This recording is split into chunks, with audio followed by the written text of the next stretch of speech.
Usa ka kahibulungang panghitabo karong adlaw diri sa tibuok Davao del Sur, ang dagat ni dako. So ang kalubinan nahimo na siyang dagat mga boss ma'am amo, pati ang mga pispan na lapawan. Karon lagi ni siya kahitabo adlaw ha, April 1, 2025 mga boss ma'am amo diri sa Baybayon, isa sa Baybayon diri sa Davao del Sur. Kini siya diri ni siya dapit sa may Santa Cruz o Barangay Tuban. Tumoy siya nga kuan jud diri kini tawag ni mga nahimong pulo diri. Sudlod jud sa mga balay ang tubig. So kini siya. Unsa ni siya? Kamo akong pangutanon mga boss ma'am amo. Unsa ni siya? Babala or naagi mga panghitabo ni siya o natural lang yun ni siya.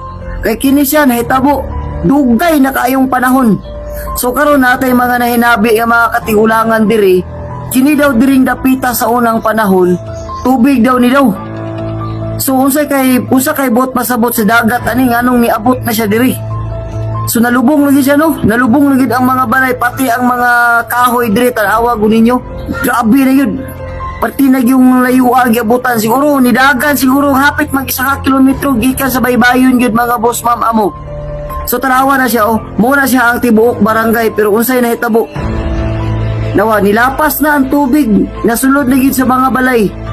So April 1 na 2025 karon ni siya nahitabo diri sa Davao del Sur, isa sa lugar diri sa Davao del Sur mao ang Barangay Tuban. So diri sakop sa Santa Cruz. So grabe kadako unsa kay buot pasabot anino. So kamo daw tagay daw ko niyo i-comment daw ninyo mga boss ma'am amo kung anong nahitabo ni siya ngayon unang beses nga inani gyud kalayo. Grabe gyud kadako sa tubig sa dagat. So dili ni siya sa Davao del Sur. So kato mga taga Davao del Sur nahitabo ko ni sa may uban pod nga party pod sa Davao del Sur. Kinahanglan jud mag-amping tong tanan.